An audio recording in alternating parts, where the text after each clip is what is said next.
Olá, pessoal! Estamos aqui hoje mais uma vez para refletirmos juntos a nossa liturgia do dia, tá certo? E hoje, nessa segunda-feira, as leituras falam para a gente que nós devemos nos alegrar com São Paulo, porque Deus nos envia seu Espírito para auxiliar em nossa missão. Então, que ao meditarmos a conversão do apóstolo Paulo, que nós possamos entender melhor a força da palavra do Senhor. Então, a primeira leitura de hoje está em Atos, capítulo 22, versículo 3 a 16. Atos, capítulo 22, versículo 3 a 16. Quanto a mim, sou varão judeu, nascido em Társio da Cilícia, e nesta cidade criado aos pés de Gamaliel, instruído conforme a verdade da lei de nossos pais, zelador de Deus, como todos vós sois hoje. Persegui este caminho até a morte, e prendendo e metendo em prisões tanto varões como mulheres, como também o sumo sacerdote me é testemunha, e todo o conselho dos anciãos. E recebendo destes cartas para os irmãos, fui a Damasco para trazer maniatados para Jerusalém aqueles que ali estivessem, a fim de que fossem castigados. Ora, aconteceu que, indo eu já de caminho e chegando perto de Damasco, quase ao meio-dia, de repente me rodeou uma grande luz do céu, e caí por terra e ouvi uma voz que me dizia: Saulo, Saulo, por que me persegues? E eu respondi: Quem és, Senhor? E disse-me: Eu sou Jesus Nazareno, a quem tu persegues. E os que estavam comigo viram em verdade a luz e se atemorizaram muito, mas não ouviram a voz daquele que falava comigo. Então disse eu: Senhor, que farei? E o Senhor disse-me: Levanta-te e vai a Damasco, e ali se te dirá tudo o que te é ordenado fazer.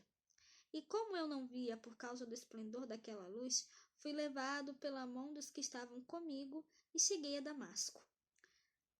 Um certo Ananias, varão piedoso conforme a lei, que tinha bom testemunho de todos os judeus que ali moravam, vindo ter comigo e apresentando-se disse-me: Saulo, irmão, recobre a vista. E naquela mesma hora o vi. E ele disse: O Deus de nossos pais de antemão te designou para que conheças a sua vontade e vejas aquele justo e ouças a voz da sua boca. Porque há de ser sua testemunha para com todos os homens do que tens visto e ouvido. E agora, por que te detens? Levanta-te e batiza-te e lava os teus pecados, invocando o nome do Senhor. Então, essa primeira leitura mostra pra gente, o testemunho de Paulo, ele, que perseguia os cristãos, prendia as pessoas, que davam testemunho de Cristo, até que ele mesmo teve um encontro com Cristo, e aí, Cristo fala para ele, Saulo, Saulo, porque na época ele se chamava Saulo, Saulo, Saulo, por que me persegues? E aí ele pergunta: Quem és tu, Senhor? E aí Jesus respondeu: Eu sou Jesus, o Nazareno, a quem estás perseguindo. Meus companheiros viram a luz, mas não ouviram a voz que me falava. Então perguntei: Que devo fazer, Senhor? Isso Paulo falando. E aí Jesus responde: Levanta-te e vai para Damasco. Ali te explicarão tudo o que deves fazer. E aí, depois que Paulo teve esse encontro com Cristo, ele passou a dar testemunho de Cristo a todos, Então,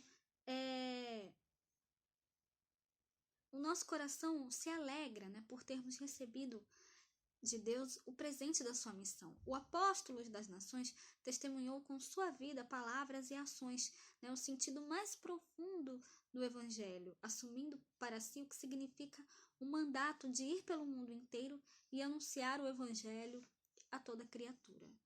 Então,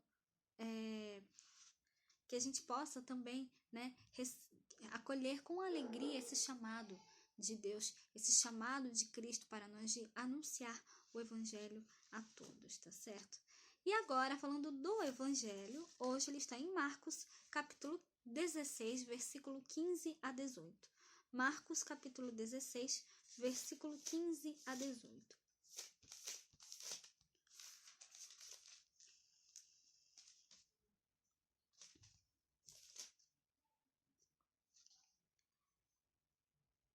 Naquele tempo, Jesus se manifestou aos uns discípulos e disse-lhes: Ide por todo o mundo, pregai o evangelho a toda criatura. Quem crer e for batizado será salvo, mas quem não crer será condenado. E estes sinais seguirão aos que crerem. Em meu nome expulsarão os demônios, falarão novas línguas, pegarão nas serpentes, e se beberem alguma coisa mortífera, não lhes fará dano algum, e porão as mãos sobre os enfermos e os curarão. Então, o eco, né, dessas palavras de Cristo, né, ressoa em nossos ouvidos também graças à coragem de Paulo, né, para atravessar terras e mares, a fim de que a pregação não esmorecesse. Então, a sua conversão, a conversão do apóstolo Paulo, é motivo de alegria para nós, né? Então, a missão implica um caminho, né? E o caminho que se desenha à nossa frente está repleto de desafios e obstáculos, mas não devemos desistir, porque Deus está conosco, Cristo está conosco, né? Ele nos encoraja, né? Assim como ele encoraja Paulo, né? Assim como ele encorajou Paulo, ele também nos encoraja, né? Auxiliando-nos com a sua força e com a riqueza dos seus dons. Então, para isso é necessário disposição nova e coração aberto, para que mesmo caídos, nós tenhamos a coragem de nos levantar. Então, que nós realmente possamos sempre ouvir a voz de Cristo, né, e seguir os seus ensinamentos, acolher, né, a missão dele para nós, né, acolher com alegria a missão que ele nos dá e dar testemunho dele sempre, tá certo? Então, era isso que eu tinha para falar para vocês hoje. Muito obrigada a todos por curtirem, por comentarem. Aqueles que só assistem mesmo, também agradeço. Espero que vocês tenham gostado dessa reflexão de hoje. Espero encontrá-los todos aqui amanhã, terça-feira, se Deus quiser, para continuarmos refletindo cada vez mais as leituras da Sagrada Escritura. Então, muito obrigada a todos e até a próxima, se Deus quiser.